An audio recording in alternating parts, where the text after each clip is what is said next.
ఆంధ్రప్రదేశ్ తెలంగాణలోనూ గణతంత్ర వేడుకలు గ్రాండ్గా జరిగాయి. తొలిసారి అమరావతిలో రిపబ్లిక్ డే పరేడ్ నిర్వహించారు. రాజ్యాంగం మనకు స్వేచ్ఛ, సమానత్వం ప్రసాదించిందని ఇరు రాష్ట్రాల గవర్నర్లు ప్రసంగించారు.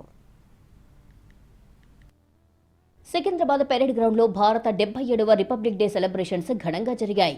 గవర్నర్ జిష్ణుదేవ్ వర్మ జాతీయ పతాకాన్ని ఆవిష్కరించారు.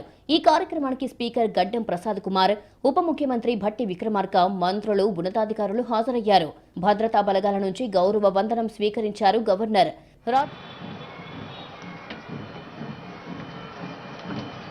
రాజ్యాంగం మనకు స్వేచ్ఛ, సమానత్వం ప్రసాదించిందని తెలంగాణ గవర్నర్ జిష్ణుదేవ్ వర్మ అన్నారు. భిన్నత్వంలో ఏకత్వం మన ప్రత్యేకత అని చెప్పారు.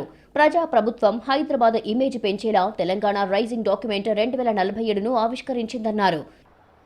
The Praja Prabhutam established 2 years ago under the leadership of Chief Minister Sri A. Revanth Reddy has achieved remarkable milestones and earned the trust and appreciation of the people.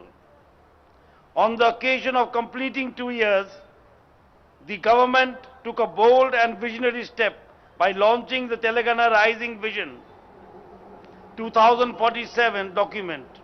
AP రాజధాని అమరావతిలో తొలిసారి గణతంత్ర దినోత్సవ వేడుకలు జరిగాయి. జాతీయ పతాకాన్ని రాష్ట్ర గవర్నర్ జస్టిస్ అబ్దుల్ నజీర్ ఆవిష్కరించారు. CM Chandrababu, deputy CM Pawan Kalyan, speaker Ayyanna Patrudu, మంత్రులు హాజరయ్యారు.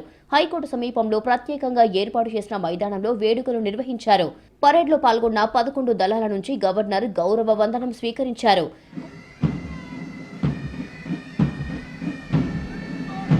కూటమి ప్రభుత్వం 10 సూత్రాలు అమలు చేస్తూ ముందుకెళ్తోందన్నారు ఏపీ గవర్నర్ అబ్దుల్ నజీర్. అందులో సామాజిక పెన్షన్లు ముఖ్యమైనవిగా చెప్పారు. విద్యార్థులకు స్కిల్ పాస్పోర్టులు అందిస్తున్నామన్నారు. దేశంలోనే తొలి క్వాంటమ్ కంప్యూటర్ను అమరావతిలో ఏర్పాటు చేస్తున్నామని తెలిపారు. పోలవరం ప్రాజెక్టుతో సహా అన్ని ప్రాజెక్టులపై ప్రభుత్వం దృష్టి పెట్టిందన్నారు governor. This government has worked with quiet determination, inch by inch, decision by decision, to restore stability and rebuild confidence. Every initiative, every reform, every review has been aimed at reviving growth and fulfilling the aspirations of our people. Andhra Pradesh ప్రగతిని చాటేలా 22 శకటాలను ప్రదర్శించారు.